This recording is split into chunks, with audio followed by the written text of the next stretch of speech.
Okay, so now we'll take a look at the two games against Moutik. Finally. We'll see, and here is the green deck, so this Okay, might this have is a a pretty green good deck. chance against here. Well, like you said, green has enough highly static creatures that they can deal. I mean, they only has three Lost Nightmares. Um, I'm really wondering about this opening, whether we should just keep it.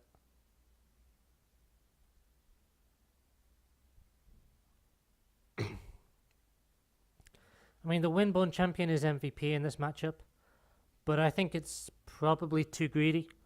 In Choking Sound, we deal with one, say, one Living Willow, or something like that. It's just a Faerie collector. But this,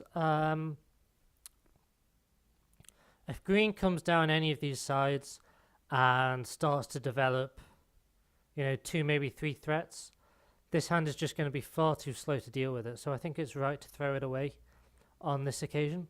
In the yellow deck. And then some Choking Sounds. Now, the Choking Sounds, they're actually going to be very helpful. Dealing with the Oaklings, with the occasional stray creature that is in the way. And I see the garden there that Salugi is running. It's very interesting. Now the real question is though, is Oakling the sort of thing that you really want in Choking Sands? Because if you're Choking Sands, you kind of are spending even on Faeria, but then your opponent is still up by +4/+4 in stats. Sometimes it is one of the few targets that you can hit with it. The alternative.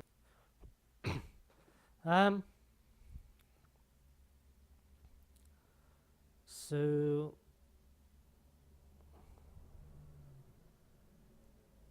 question is, do we start with a red or a yellow? The yellow lets us collect Faeria very early on. And yeah, if we get a Kaleem's follower down here, then he's just going to collect Faeria all game.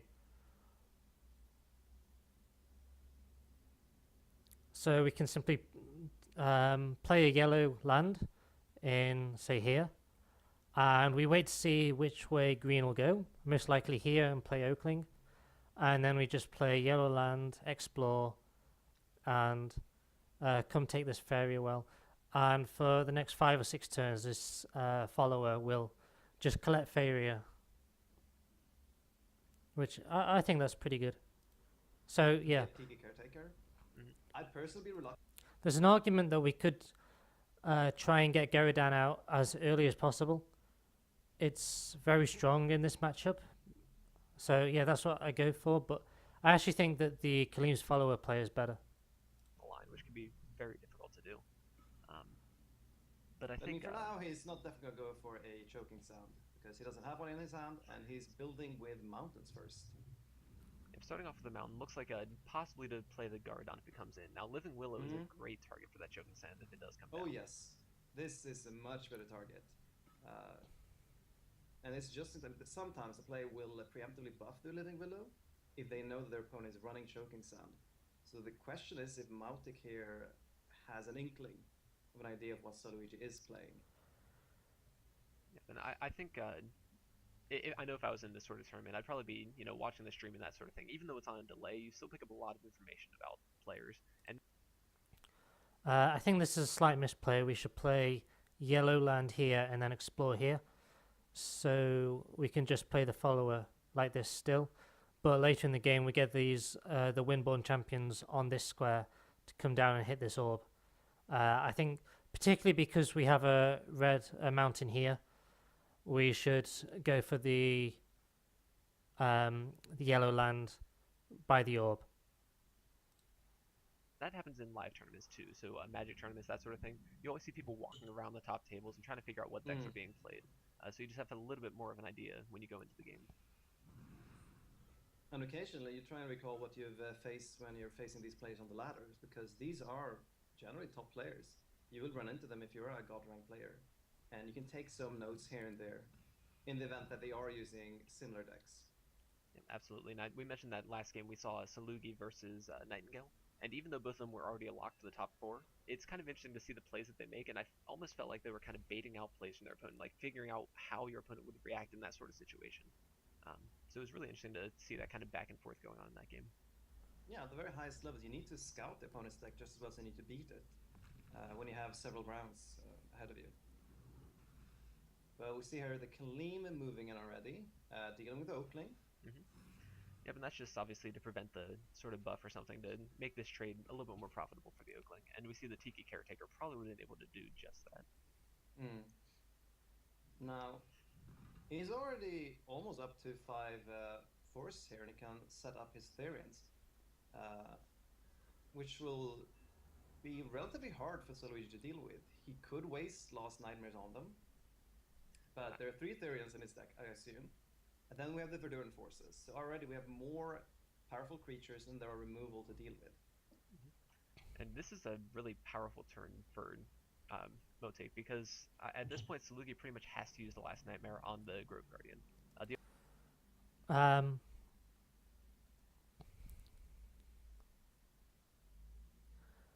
I don't think that there's a question that we can possibly spend a Last Nightmare on the Grove Guardian.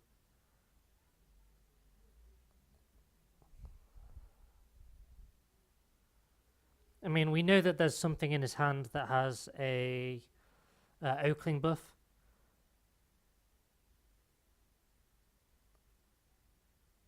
Yeah, so we know that he probably runs 3 of Verduran Force. It's very likely he runs 3 Therian Golems. I don't think that we can possibly... So that's 7 threats already that we have to consider. I don't think we can ever use a Last Nightmare on this 5/6. In terms of using Garudan, is that something that we want to do?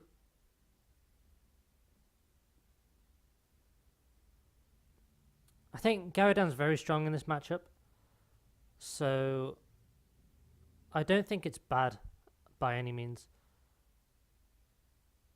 because Garudan has so much mobility to trade and be where he needs to be. And the actual 3 damage AoE isn't as valuable against green as it is against other decks. Green generally has a lot of high health minions, so that AoE is less valuable. What's more valuable is single target removal.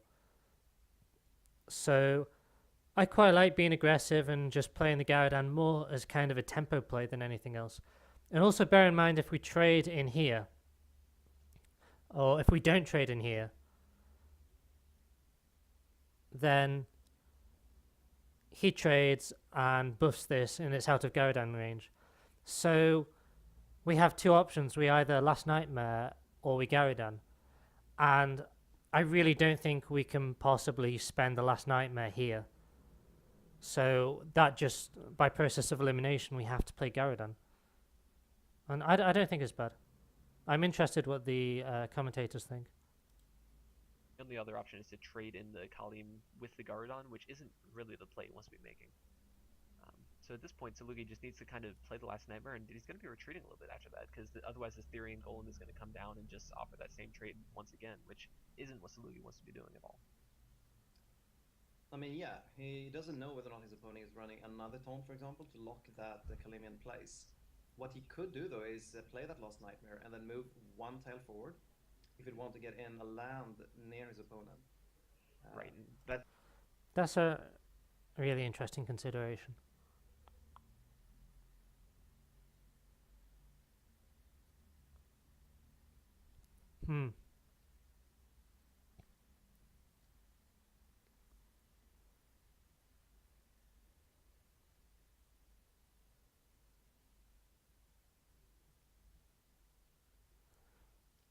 So Last Nightmare this, bring Kalim in here, collect 1 Feyreer, we go to 14 Feyreer. No, we can't do that because we don't actually have enough lands to do so. So we'd have to place a land there, and then I guess we could make a land next turn, but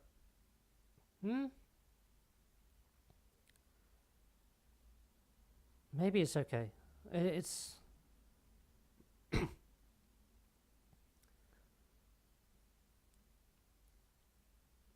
I don't know. I don't like it so much.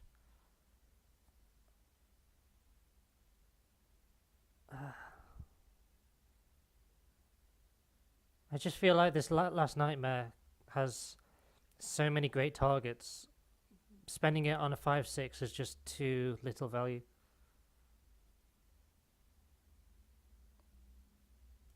Okay. Deep Could land. be handy occasionally, Yep. but yeah. And also, I'm very happy to have Garadan on this square because then he can collect from the 2 Feria Wells. And if he doesn't set anything up on this side to deal with it, then we can just make this land anyway. So it's kind of forcing him to have an answer for Garadan, which of course now we know that he did have in the That end. deep land But serves as a great jumping off point, whether it's for a Garadon or something like that, just to kind of go in. But actually, Salugi proves me wrong. He's going to go ahead and take that trade here and drop the Garadon.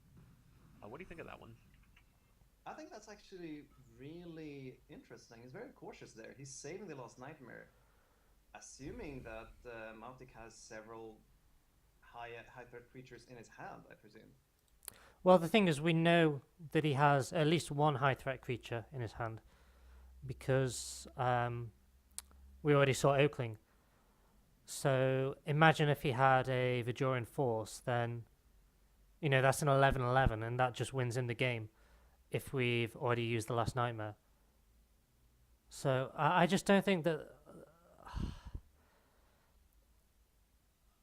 I think the last nightmare is too valuable to spend on a 5/6. That's interesting play. And I guess that's hindsight aside, we know what he's already having in his hand. Saluigi doesn't. and I actually strongly disagree with this play. I think Runin was a much better play here. It contests the Garadon a lot better, in my opinion. And it plays around Last Nightmare and that sort of thing a bit too. He might be playing the Runing Shrine here. And that way he can essentially get free kill on the Garden with the third Golem unless Saluigi retreats. But no, he doesn't. Then I agree with you. I think the Runin, the Relentless one, would have been much better there. But we'll see. I think the Last Nightmare is almost certainly going to come down here. I think you don't really want to trade your 6/6 flyer. Effectively, you're paying 6 for a 6/6 flying charge, Yeah. which seems like a good deal to me. Now, do you think he will set up a land next to the ferry on the opponent's side there? That won't be an option this turn because he'll have to make the desert before he plays the Last Nightmare. Oh, right, it's already at 2. That's a bit of a shame. Yeah, for some reason he made the third mountain. Was that on the right side last turn? Yeah, I think it was. So it seems oh no, I think it might have actually been the one that Garadon's on, which would make a bit more sense. Well, I hope there was that one then, yeah. Okay. So he's definitely thinking through his options right now, and he's Oh. not going to Last Nightmare. Interesting. So he's going to kind of block off his opponent's progression and use a Devouring Plant to lock it in place, probably. Or not. He's saving up his ferry for something. I actually think we're just in a really tough spot. Because again, we're scared of huge Vajorian forces. Even this Living Willow is a 4/10 or no 5/11. So I mean, I don't know. There's just so many possible threats that Moutik could have. And this is a 5/10, and at the moment all it's doing is collecting Faeria. So I think it's fine for us to take a step back and just try and draw something, perhaps a second Last Nightmare. What I would really like to do is get aggressive with this Garadon, if possible.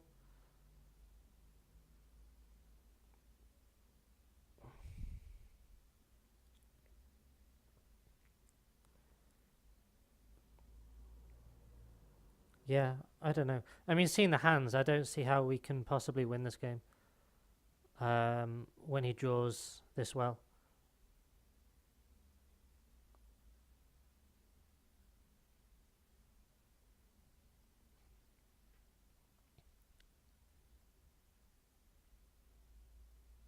But, I mean, yeah. So we know he has 3 threats in hand. just playing the last nightmare there for tempo to starve him of one failure. I don't think it's worth it. It does also stop him from making this land though, and that's maybe something that we should consider. So maybe the land placement would have been better just here, rather than putting this down here. Yeah, that's much better. Or we could have played the devouring plant to stop him from moving forward.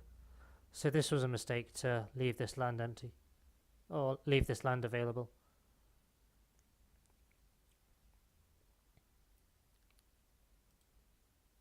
I'm really confused by this play, because normally you see that kind of prairie play when you're trying to block off your opponent, but by leaving the creature alive, he's able to just kind of push forwards and Exactly. take the land anyway. And That now we was- see the Runar Relentless out, and Moutik is already at 2 Feria. So next turn, assuming the third golem and the Living Willow survives, he will be at +5. So he's already going to have enough to play Runin again at the discounted 6 Feria.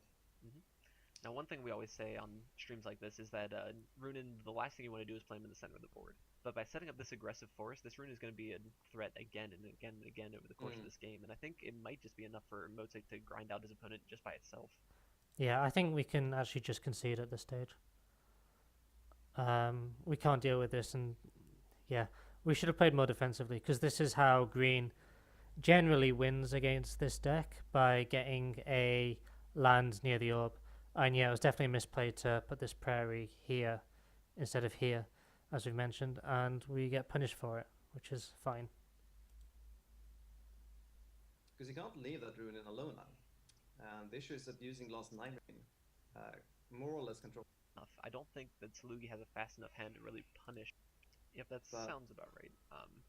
But here we just see the Runin come down again immediately, which that's just the real power of Runin. It does set it back a little bit. He chose not to play it up in the Devouring Plant, which means it'll effectively get to his opponent 1 turn slower. So it'll slow him down a bit, but I don't know if that'll be enough. I don't think that Salugi has a fast enough hand to really punish this play of this Runin. And the issue is that he's not actually playing here to win. I don't see a way for him to deal enough damage to Moutik's core here.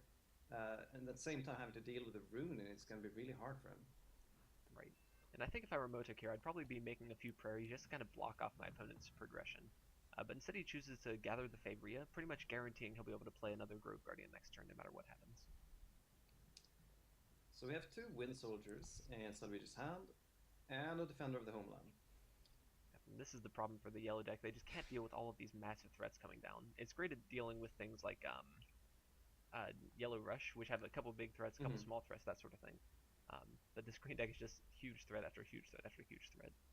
Now occasionally you can put down a Shaden Vampire and potentially set up a similarly big threat, but at best you're going to set up that Shaden Vampire to trade with a Verdurant Force, as it's going to be a 1-for-1 trade if you're more or less lucky. And the issue even at is this point, that, we can see the Tiki Caretaker in hand, which will kind of just deny that entire line of play. exactly. So there's not much Salugi can do here. Yeah, he would pretty much Good. need to play 2 Last Nightmares right now to equalize the board. And even then, the Living Will on the right side will have offered a favorite advantage to Moutik.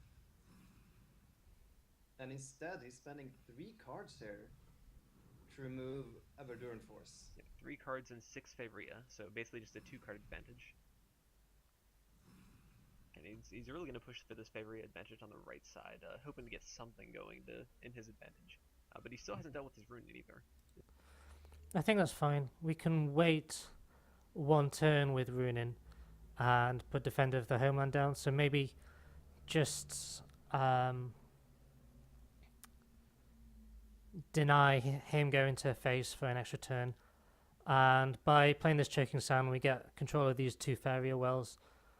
And hopefully, all we want to do from there is just try and draw into something. But yeah, without any blue transformations, getting Runin down so early in the game, we're really going to struggle. This Runin is just going to keep getting closer and closer, and next time it comes down, it's going to cost 4 instead of 6. Now what sort of miracle draw is Salugi waiting for here to turn the tide around? Well, there's a Shaden Vampire. He needs something aggressive. is the problem. Like he doesn't even have a land placement in place. So even if he got a good draw, he doesn't have anything to do with it. He needs to be able to erase this rune, and that's just something that's not going to be possible in this game, I don't think.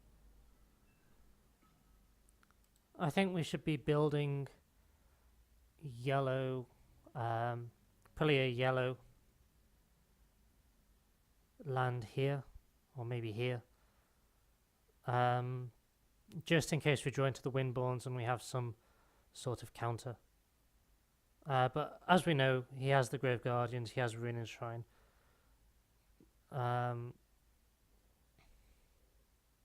There's very little that we can do about this hand. At this point, he's just kind of trying to stall Runen as best he can, but it's still not advancing his game strategy at any point. Next turn he will be at 6 Fairy as a result of that Living Willow getting rid of the Kalim's follower. So he can't even play out a Shaitan Vampire to somewhat deal with the Runen. He'd have to put a desert next to the Runen, and that's not possible. It's blocked by 2 mountains. He does have the Soul Pact in hand, which gives him a little bit more Fairy to work with. But these really aren't the cards he needs to be able to combat this. He basically needs to draw nothing but Last Nightmares when he has board advantage already. Well, a Queen's Favorite could reduce the Runen's health to 2 and set it up for a Shaitan Vampire the next turn. But that's after he takes 11 damage and still doesn't work towards his own victory condition. He's more or less just delaying his own loss. Right, and I think if that does come down, he could even just ignore it. But if the Runen stays where it is, then it's not going to be able to be vampired anyway. So I think if that vampire does, or if that Queen's Favorite does come down, we're likely to see Tiki Caretaker is going to be good. We should just concede. So it looks like he doesn't necessarily agree. Okay, yeah. So he's just making this play instead. This is a great awareness by Moutik here, just being able to cycle his units around and playing around the cards that his opponent could have. But he's threatening lethal next turn with what's in hand. Now there comes a Soul Pact, and I assume he builds a land right in front. Yeah. This is a massive vampire. Now this will only slightly delay some of the damage that's incoming. Moutik doesn't need to deal with that Shaitan Vampire yet. He could just go into the Runen, hit face, set up even better lands. Yep, and he could hit for a 9 this turn with the Runen if he wants to. I think he decides to do that. Yeah. Yep. And the Ruined Shrine will even be able to keep it alive against the vampire. Oh, okay, so he's going to trade in instead. So this still sets up lethal. I think I like this play. It just plays a little bit safer. I'm not sure what Salugi could have, but this probably locks him out of the game a little bit more securely than otherwise. Salugi could have had another Soul Pact and then help out. So at this stage, we see that he's playing green, and we choose to, I think we remove the Devouring Plants from our deck, and we add in a third Kalim's Follower, because they're pretty strong in the early game to collect Failure. And also we add a third Windborn Champion, so we have kind of counter threats. So if we've seen that he plays Tyrion Golem, so he has 3 threats which are 5, which require 5 forest tiles. So we also should have the time to develop 5 sand tiles or 5 desert tiles, but our mobility with the Windborn Champions is better than his with the Tyrion Golems. So if that happens, then we're going to win that race. So this is why we're just looking for Windborn Champions in this game. Oh, disregard that. But sorry. The issue is that you don't have that many big creatures in the desert. He could put in Asherai. That could actually work a lot. There are usually a lot of small tokens on green side. The various tikis and just generally they will tend to flood the board, so you can get off a lot of attack drains. Maybe set it up as a really high attack creature and then go face. But even so, green can taunt and deal with it most of the time. Born champions. They add Offensive lands, a couple of things here and there, maybe. and maybe fit in. I think with the sheer amount of removal he has in his deck, it probably wouldn't be possible. But we'll get to find out shortly here because we are in game 2. So we do see the Windborn champion gets added in. Yes. Okay. So that's Now that would be very mobile and very helpful in both gathering Feria, setting up offensive lands. mobility is definitely one of the big things that green suffers with. You know, all of his creatures just move 1 space per turn, except for the dragon. I can't remember the name. Tetra. We choose to keep this hand. We've got the perfect Fairy Gatherer to start off with, and our game plan is to just get the Windborn champion out as soon as possible. So we can pretty much ignore red. Or that's what we're hoping to do, and this is perfectly good as well with having the vampire here. Yeah, I think we're very happy with this opening hand. This is going to be MVP, and this is our win condition. So I think green is slow enough that we should hold on to it. But we haven't even seen a Tetra from Moutik's deck yet.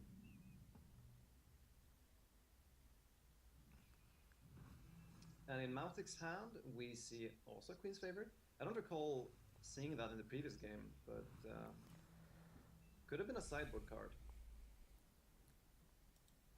Yeah, just choking sand here, I think. I think it's fine. We deny him Feyria, and that's one of the best ways to actually beat green decks. That's kind of an alternate win condition to just stop them from collecting any Feyria so they can't play the big threats that they want to play. So maybe they have to start gaining Feyria on their wheel, which means that they can't put down green lands. So then that delays when Therian Golem comes down. So I think choking sand here is actually quite nice. Because this actually helps a lot with the Shaitan Vampires. The Drain would just remove the protection bubble, and I'm not even sure if it would give them any health gain. I don't think it does.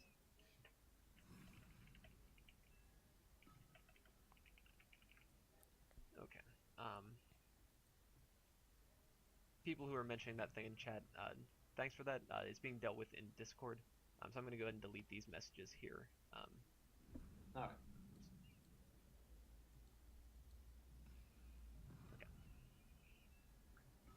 But yeah, it's being dealt with. For now, we're just going to enjoy the game as it is. Setting up that Living Willow. Not afraid of another choking sand. Salugi already played one to remove Moutik's Queen's Favorite. We're really happy that he sets up everything on this side because we just want to, like these, as we've talked about previously, these are perfect to just set up the Windborn champion to go face. So what we're seeing right now is turn 5, just play Windborn champion here and hope he doesn't hope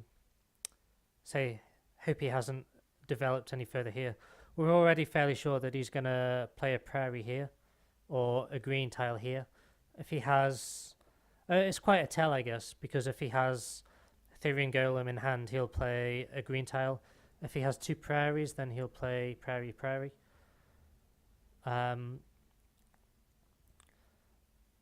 So I think even though the ground shaker is quite nice, say maybe here it would potentially challenge both of these, but that would be weak against buffs, which green has a lot of, and also doesn't do that much. There's not really any call for it, so the plan is going to just continue to be set up desert after desert after desert. Now, what Salugi could do here is he could start building towards the other side. I presume he will do that. Oh, he goes with another desert. Okay.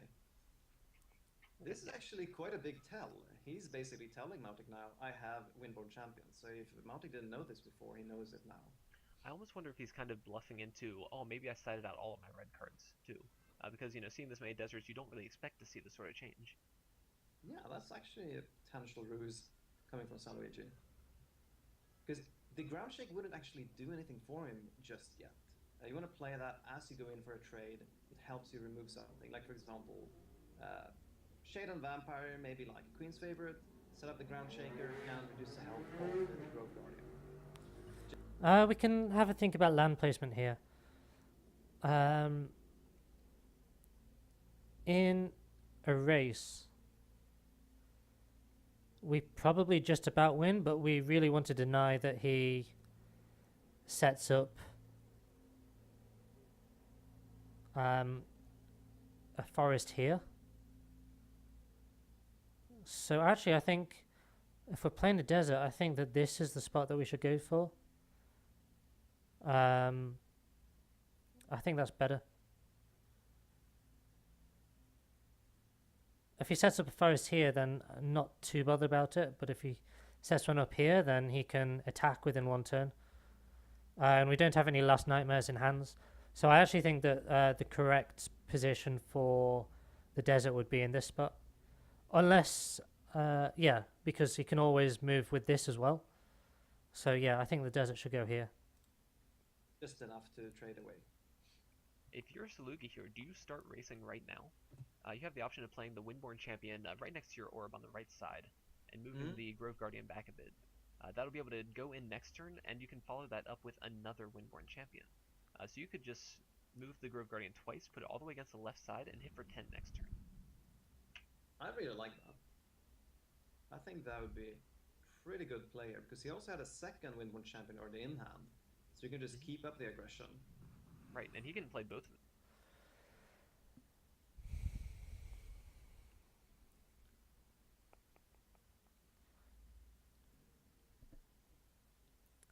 Yeah, if we play them both and do this, we just win in 2 turns, right? Yeah. So we should do it. Oh, hang on. So if we play both here, then he moves Grove Guardian back here. If we come down here, hits, then we still get him down to 5, but he runs healing. So maybe that's a bit too aggressive.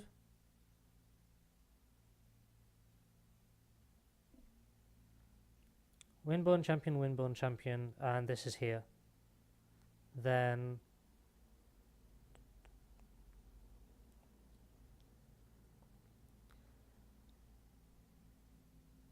come down. Yeah, so his next play will surely to move back here. And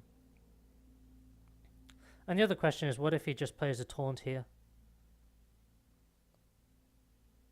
Like, if he had another Grove Guardian, he could play it here, and that would really...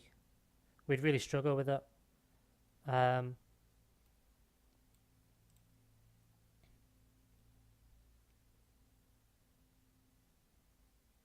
But it could be worth just doing.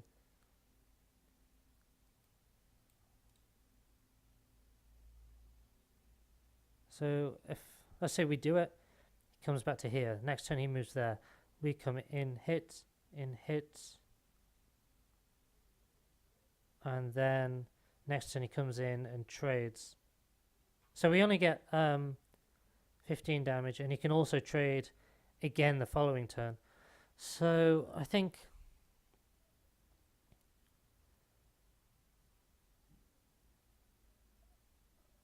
I don't think we can do it. Appealing as it is, I just don't think.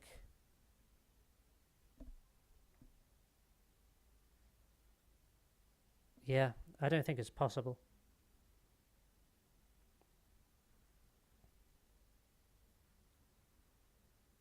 Unless I'm missing something.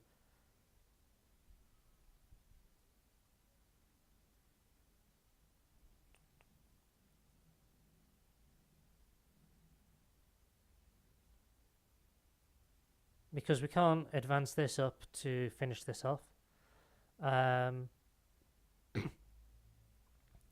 Maybe if we played red, like desert tiles, both those turns, we could potentially finish it off with yeah, with the ground shaker, but then any buff just destroys that. And then this is the thing: if it doesn't work, then we lose the game. So I think with our hand being as strong as it is, we don't need to take that big a risk. So I think it's okay not to do that. This turn if he wants to. It looks And like he's he's still, not going let's to. see, he moved back the Living Willow. Just kind of protecting that queen's favorite. So playing a little bit more defensively than he otherwise could, but I don't think that's necessarily a bad thing. If this No, Grove not Guardian, necessarily. yeah, if this Grove Guardian starts to move back a little bit, then it's this green deck playing defensively, and it just lets Salugi keep control of his Faeria Wells, which is really what he needs. He needs to make sure that he doesn't lose that early control. Now Moutik in return here could start building towards the other side, but he's just gonna push forward as well.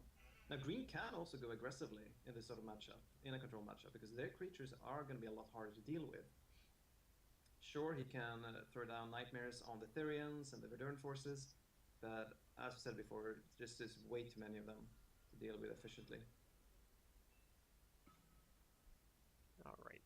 So we see the Grove Guardian moving aggressively. Now, I don't know what exactly he's planning on doing, but it must be the Therian Golem defensive plan. But this seems really risky to me, because if Salugi had a Last Nightmare, he'd basically have this game on lock right now. Yeah, he would just remove that and move in with Windborn Champion. Set up his second Windborn Champion as well. Wait, no, he would. Yeah, he could afford both a Lost Nightmare and a Windborn Champion. Have you seen him drawn yet, actually? I don't. He has not drawn yet, so he could still draw or play lands or whatever he would like to do at this point. We're probably going to see Windborn Champion moving back the Willow again. Okay. Oh, no, okay. A little bit of a tricky play, but this actually prevents him from attacking with 2 creatures next turn, doesn't it? It actually does, unless he draws into a third Windborn Champion. Or if he has Flash Winds or some other movement shenanigans in his deck. We haven't seen any Flash Winds out of him yet. Alright. That's not to say he doesn't have them, but it seems less likely. So I'm not too sure about that. Maybe he's planning on trading into the Grove Guardian, actually, with the... Yeah, so we can talk about it.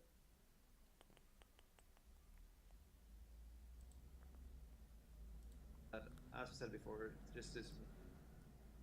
So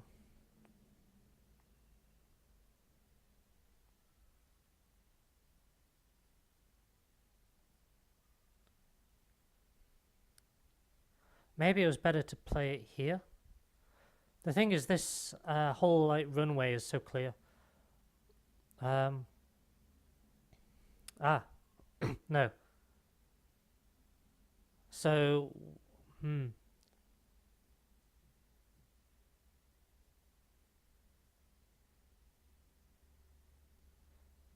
if we play, let's say we play the Windborn Champion here, and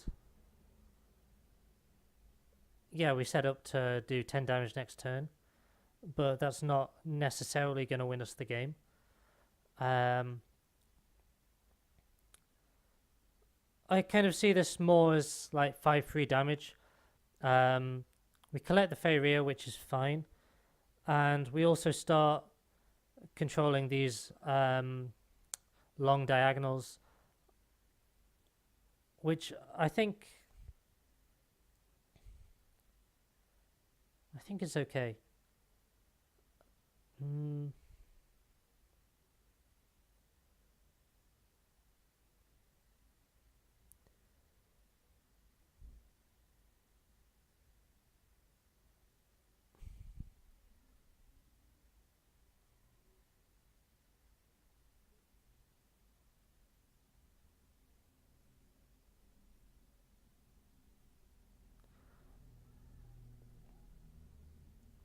I'm really struggling to see what else we could move. We could move this back again,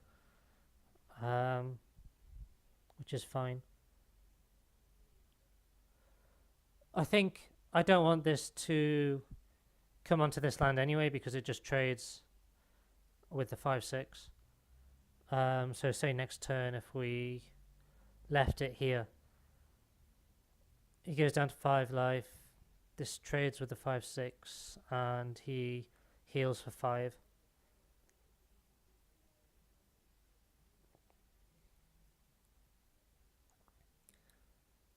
I'm not sure. I like collecting the extra Feyria. I like having this diagonal in my site where we can collect 2 Feyria next turn. Especially this move is worth 2 Feyria. So this Windborn Charger only costs 3 Feyria, which I think is extremely good value. And it also allows us to collect a 3rd Feyria. So actually this is kind of like 2.5 Feyria. And it also allows us to... Oh, maybe not, because we'd be able to collect this one anyway. But it's obviously, with this Grove Guardian being in the center spot, coming over here and trading is a lot worse than coming down to this Feyria well and trading like that.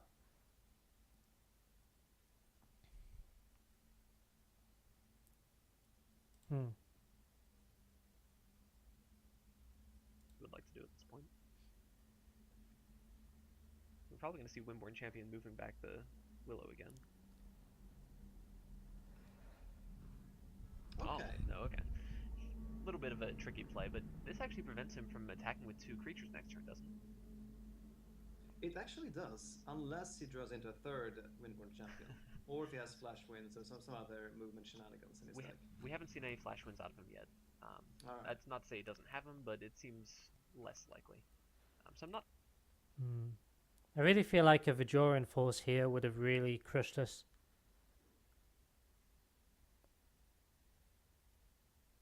Like even a turn ago, 2 turns ago. I mean, obviously from our perspective, we just play like he hasn't got it because that's what we've seen so far. But yeah, this it's nice and out of the way here.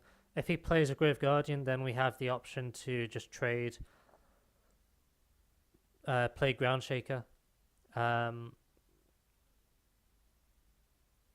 then yeah, the second one will come down and take it.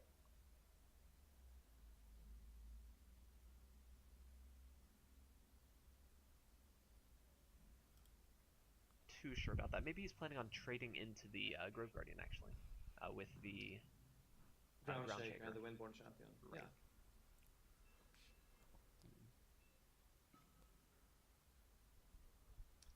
Now, alternatively, wait. I was thinking here he could set up a desert next to the Verduran Force, but he actually can't. He's in a pretty bad position. He needs to be on a land to do that.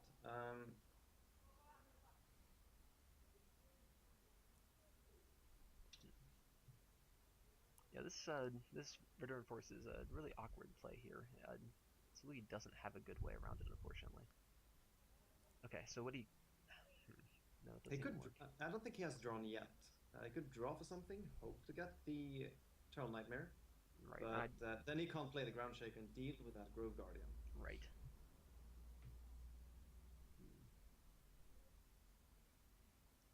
Yeah, I think What he could do is actually take this Windborn Champion, move up towards the left side fairy pools, right onto that empty tile.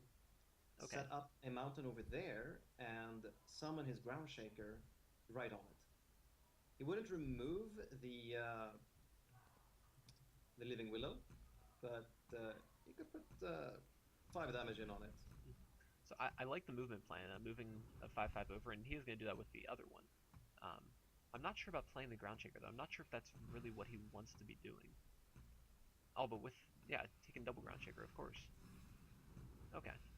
There we go. Wow. Yeah, that's fantastic. Hadn't a good quite seen play. that one through. Yeah, that was an amazing play by Salugi there. A lot of... I think we should play... yeah, so really what we need to think about is where do we want this red tile to be? Do we want it here? I think the answer is no, because he can taunt up here and then we're screwed. So by putting it here, then we're slightly better against taunts.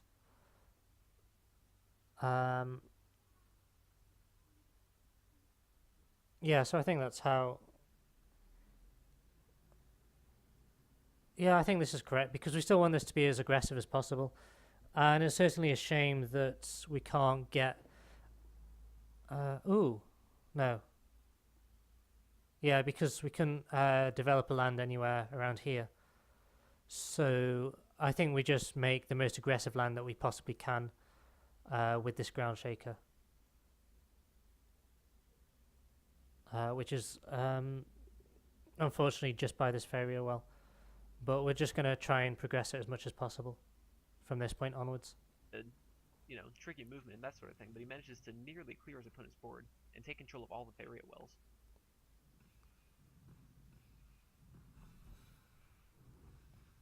Okay, so this Grove Guardian is probably going to get traded off by the double ground shaker here.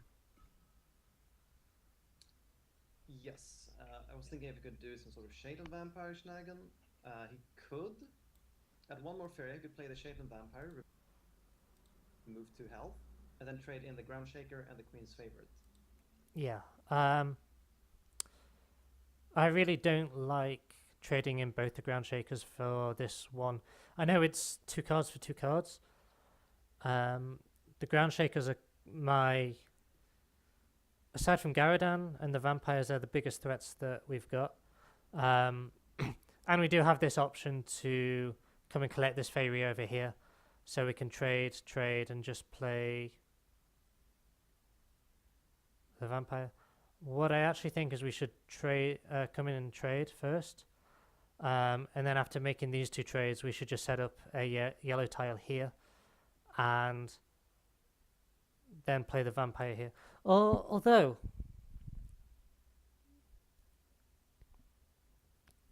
maybe it's better to set up the vampire defensively.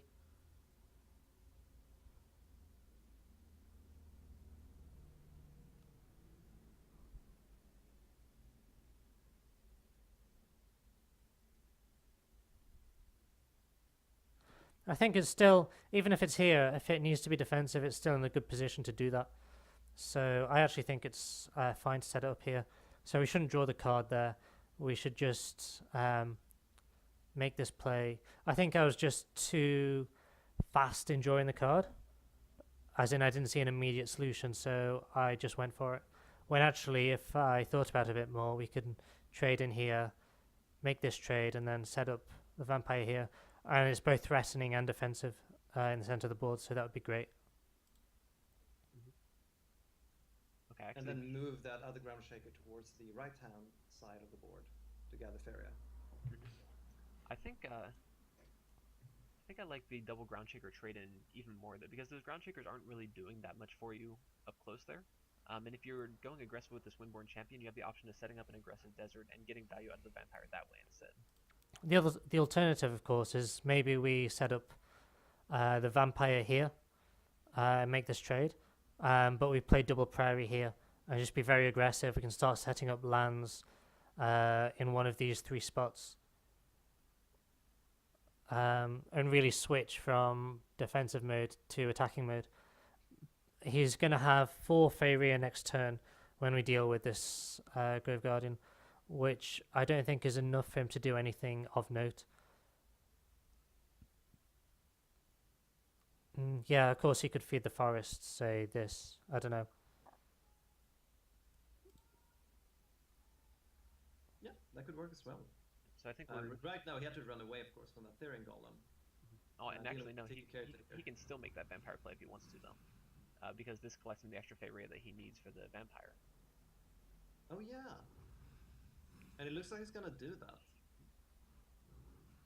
Now I'm concerned this play is a little bit too defensive though. He's giving Moutik a lot of time to catch up and draw him back into this game, especially since he has about the same amount of Faeria gathering right now. I'm not sure why We've shown that this green deck has the potential to just, So the way we lose against green is by them developing their threats on advanced lands.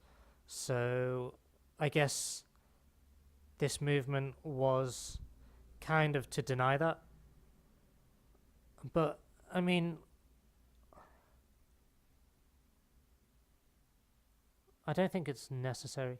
I think we should be a lot more aggressive. maybe pushing down here, or this yellow land would have been great.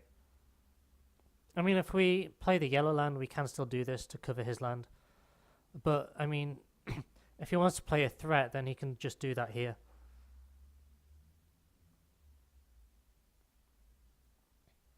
But he's kind of... it's a forking situation, right? Because if he wants to play his Vajoran Force, then it just dies to this. So he would have to play Runing's Command on it. Whereas if instead... I mean... He doesn't want to play Runing's Command to heal, I don't think, because we've set up this Windborn Champion up here. So I think he's going to want it to heal. I don't think he can afford to even play his only kind of big minion up here, because just trading for a vampire is not good enough for that value for that minion. Yeah, I think it's... I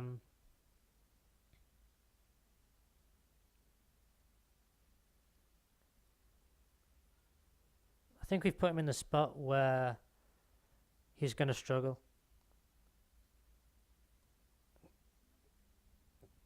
He needs to be both aggressive and defensive. And this...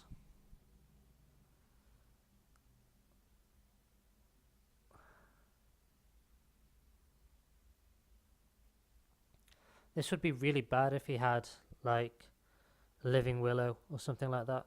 We'd just have to trade. And then, yeah, we really should have been pushing lands down here and trying to get the Windborn Champion as much help as possible. Draw more powerful threats at the end of the game.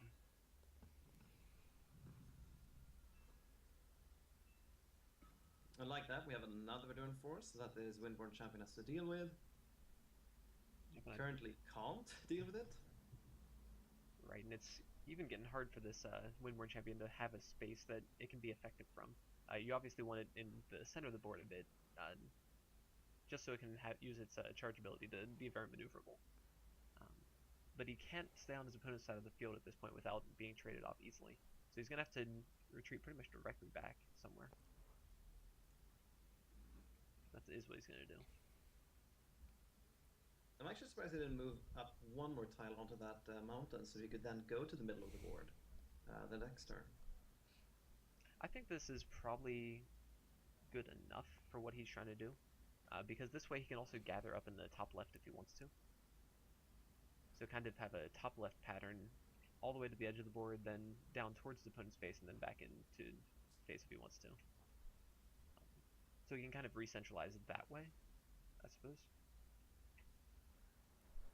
I'm not used to seeing too many cards that move this much, so it's kind of hard to envision all the movement that he can do with it. But judging by the play made with the two Windborns on field when he cleared, he's pretty used to it by now. That's personally why I love the Desert Flyer deck. It's so complex. There's always a lot of interesting moves you can make every turn. And this deck has some traits of Desert Flyer. Yep, anytime those Windborn Champions get on the field, movement becomes absolutely ridiculous. And the same goes with opponent. He has to predict the movement of the Windborn Champion. And that is actually really, really tricky.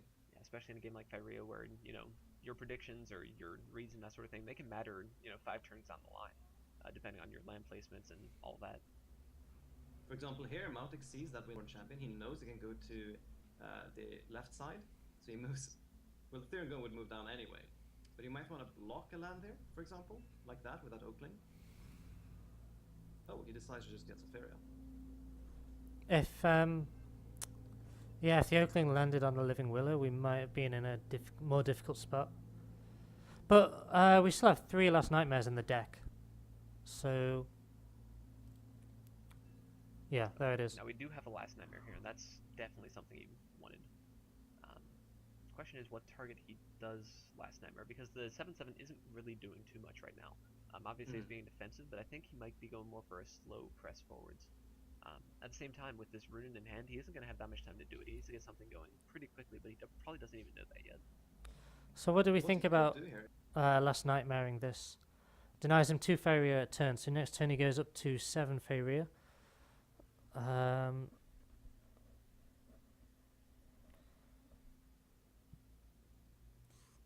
Green's average card cost is around 4.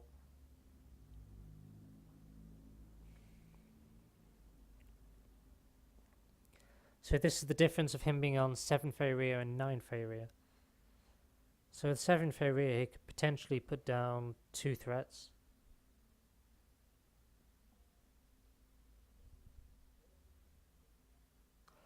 But having said that, I think like a really strong way to beat green is to just have control of all the failure wells. So yeah, maybe he'll still have enough failure for 2 threats next turn, but then we can always trade into them, and we still have control of all these wells. Perhaps not this one, but let's say we Last Nightmare, come down here, and then he plays something around here. We can probably start creating lands around this area. And at that stage, I think it's going to be really difficult for green to get back into the game. He's put a desert right in front of his ground shaker to summon Kalim. Moutik can't deal with the Kalim yet. And then the next turn, you can move in with the Kalim, hit face, while using Last Nightmare to remove the 7/7. He doesn't have the failure to Last Nightmare and Kalim in the same turn, though, does he? No, he doesn't have to do it this turn. He can play Kalim now, so that's 3 fairy left over. And then next turn he will have enough for the Last Nightmare. He doesn't have a good location to play Kalim. Well, I guess if he converts his prairie. Exactly. Okay, yeah, I see. So this prairie is the one we were talking about. So if we put Kalim there. So hang on, I'm just gonna come back to listening to the reasoning. And then the next turn you can move in with the Kalim, hit face, while using Last Nightmare to remove the 7/7. he might be going more for a slow press forwards. At the same time, with this Rune in hand, he isn't going to have that much time to do it. He needs to get something going pretty quickly, but he probably doesn't even know that yet. What he could do here is put a desert right in front of his ground shaker to summon Kalim. Moutik can't deal with the Kalim yet. And then the next turn you can move in with the Kalim, hit face, while using Last Nightmare to remove the 7/7.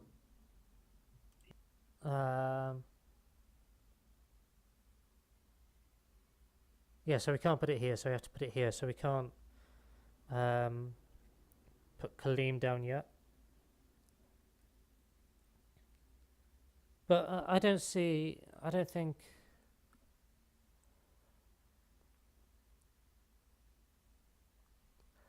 Kalim's that essential. I think we should win, like, just with what we have on board now. So if we put Kalim down here, I don't think he actually adds anything to our board. I do think going down here and perhaps Last Nightmaring this would be pretty strong play.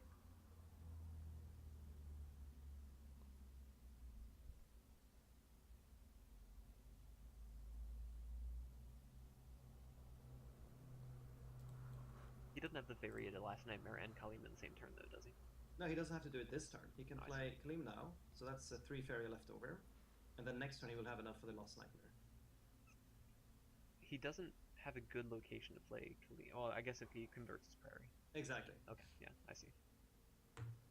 This prairie is the one we were talking about, so if he does convert that, but he's still not within range of face either. So I think I'd rather wait to develop the Kalim and just take Favori or something instead, since it's going to be 2 turns to be able to hit face anyway. And yeah, he's going to go ahead and draw instead.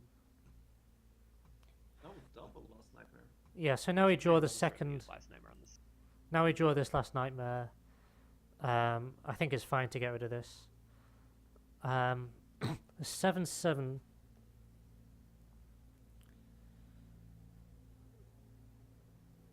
The question is, which one do we Last Nightmare?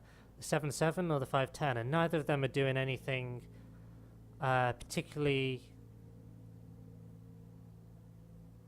Neither of them are particularly threatening. So this 7/7 isn't even collecting Feyreer. This one is collecting 2 Feyreer a turn. So at the moment, the plan is to just Feyreer starve him. We could.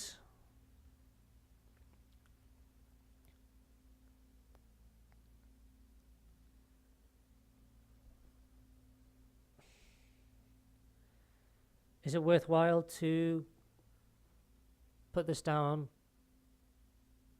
I don't know.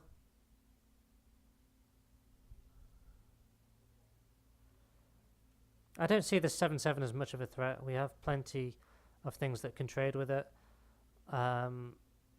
It's not doing anything right now. It's just kind of sat there in case we make an attack.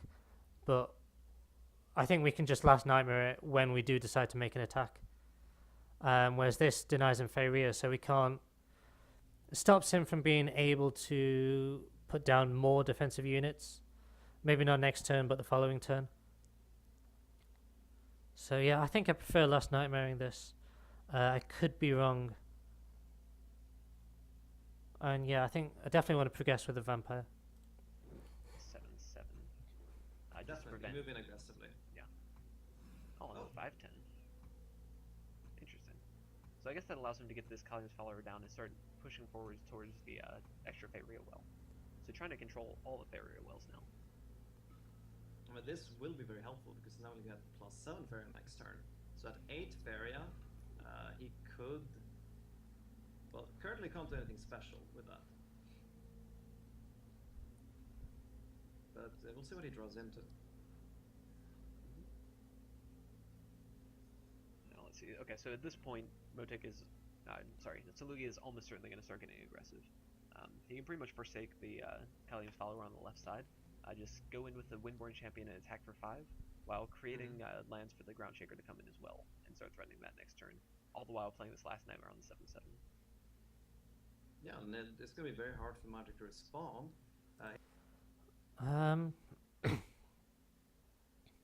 So let's say we just do this with the move the 5/6 up here. Then this trades. But this is going to come in for 8. So if this trades, then he's back to 3.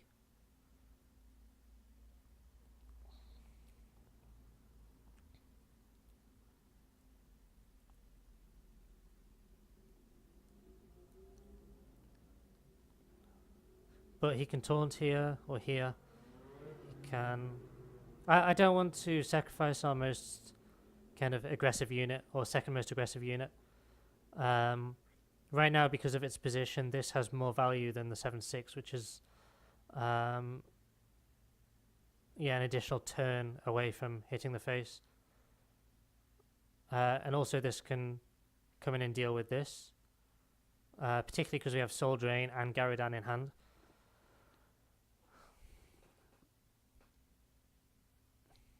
So this move is clear, right? He has double rune in his command. There's some healing in there, but you don't want to be healing against this sort of yellow control deck. Because in addition to aggression, they have some long-term sustainability. So they can just outlast you, keep those big dudes hitting your face over and over again. So this move here protects Ground Shaker from the 7/7, which I really like. And yeah, I make a questionable play. Enough, he is not going to go aggressive with this Ground Shaker. Only the Windborn Champion. It's a good move because he can remove now the Living Willow with a Soul Drain and a hit from the Ground Shaker.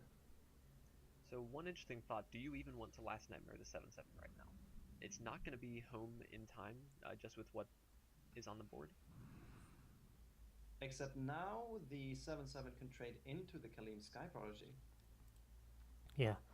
So the Kaleem here is basically a sacrificial lamb. Basically what I'm saying is if you want to get rid of Kaleem, then you're going to have to sacrifice your Viduran Force. And I think it's it's really nice to always have a Last Nightmare in hand because you never know what green's going to pull out, particularly when you've seen a couple of Oaklings. So, for example, this Runin could be a Grove Guardian, it could be a Living Willow with massive stats. So, I'd really prefer not to have to actually Last Nightmare this. And also, he can't. Okay, so I guess he could play double Runin's Command on this and trade. But then he's going down to 3, and that's all the healing that he has on his deck. He could play Tiki Piper, but I haven't seen him play one of those yet, so I don't know if it's in his deck. He could play Tiki Caretaker, in which case it still trades with the 7/6. The only thing that we didn't play around so much was Elderwood Embrace, which I've seen one of. But if he does happen to have Elderwood Embrace, then I guess we can just go to the kind of... Oh no, we can still trade and Soul Drain. So really, there's not much problem. And basically, I'm just trying to bait this Vijoran Force over here so that I can get this trade. This Vampire is doing absolutely nothing. It's far too far back to be kind of... to have any value. His, like... this creature itself right now is far more valuable than both of these units. We win in 2 turns anyway, so I'm not at all worried about losing these 2 units, because I don't think, particularly because we have the Last Nightmare in hand, so even if he has a massive Taunt, we can just get rid of it. So I think we're okay. So that was interesting play there. Yeah, I'm not sure exactly what's going on with that. Yeah, so he draws the Elderwood Embrace, but even if he uses it here, then...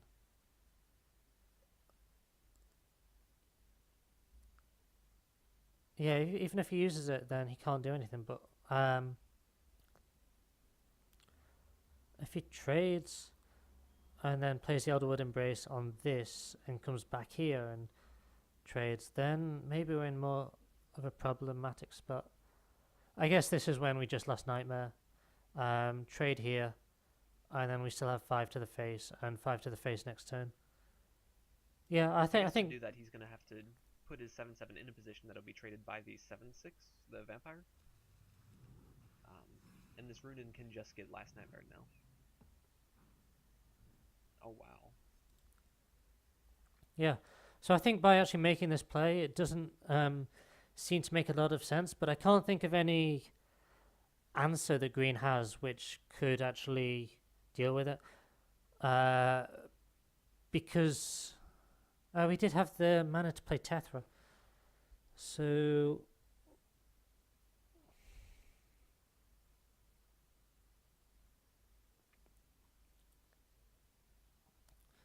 yeah, even if he plays Tethra, then this is a 12/12 trade.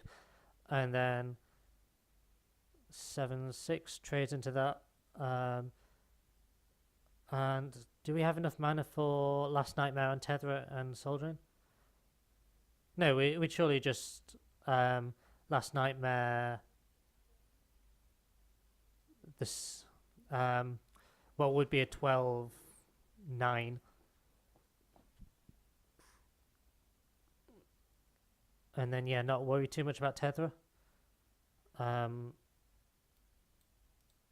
But yeah, I can't think of any way that... I'm not sure about that. With our hand, I don't think that there's...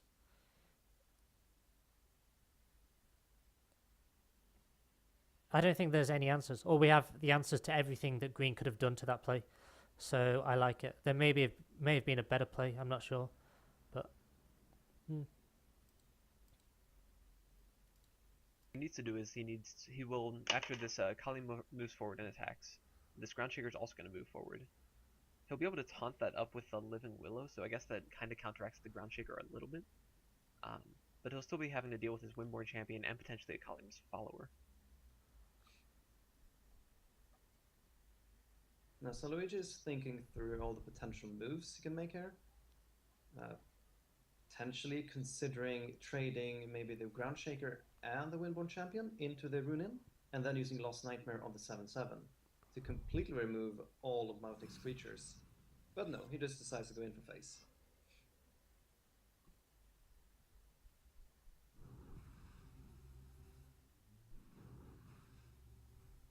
So what if we actually just pulled the 5/6 here, created a desert here, and just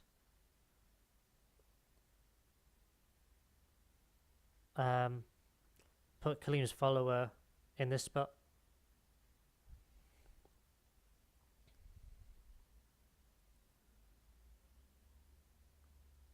Then there's no way for him to deal with the Ground Shaker. But yeah, we don't even need to do that. We don't need to give him an extra 2 Fairy next turn. How can he deal with both of these guys?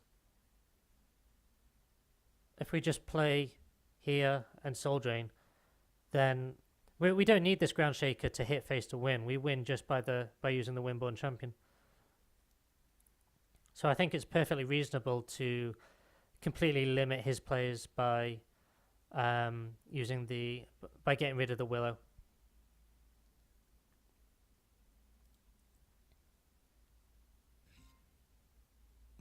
Okay. So the free Collins follower in hand will be able to just guarantee a little bit more damage if it's needed. And he's actually going to preempt the Living Willow moving in and just attack with the Ground Shaker to take out the Living Willow. So just kind of ensuring that control of the game. The other thing is if he has some crazy buff that he can pull out of nowhere with the Living Willow, then maybe he could have done something. I'm not sure exactly. I can't think of anything that would be, but it's just when we're winning the game this much, then I think we can afford to play pretty safe. We also get to make this land here, which I think is really good, so we can start getting aggressive. There we go. I think this is a game over. He does have the Runes command, so he can still survive. See, that's +5. Yeah, I will actually survive that. Yeah, you can argue that we would have just won if we moved the Ground Shaker here. But that's not true because he just moves this down here, and we can't move the Ground Shaker anyway. So actually and he could have he'd actually gained 1 extra Feyreer, so he would have had the Elderwood Embrace as well on this Living Willow. So if he comes down here, then that stalls the game for that doesn't speed up our process to victory.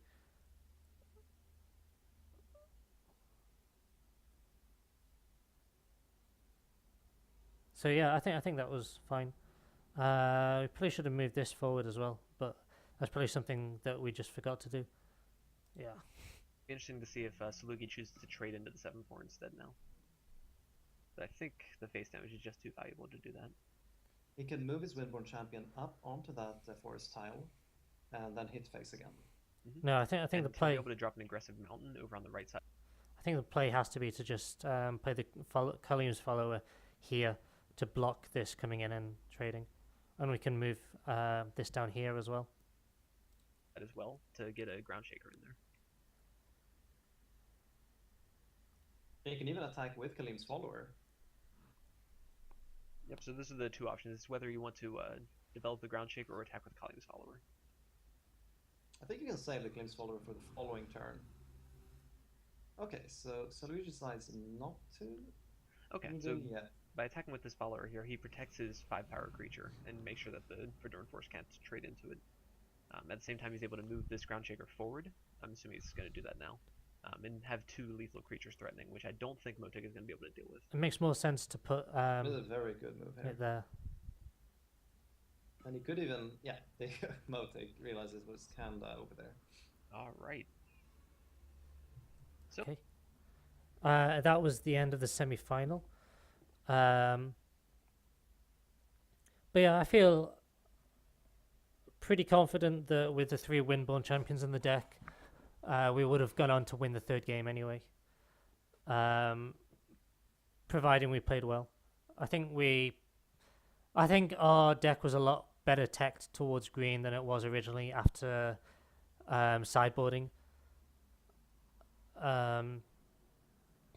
In this matchup, the Windborn champions are far better than the Scourge Flame Spectres. So yeah, I don't think we would have sideboarded anything. 3 Windborn champions is just very difficult for green to deal with. But it would all depend on the start that green got and the start that we got. So yeah, I think we did well in learning some of the mistakes we made in the first game, and just really playing like almost the first 5 or 6 turns. It was basically pure yellow strategy, just to try and get the flying creatures in there and expose green's weaknesses. So yeah, and then next I'll be looking at the final with Nightingale again.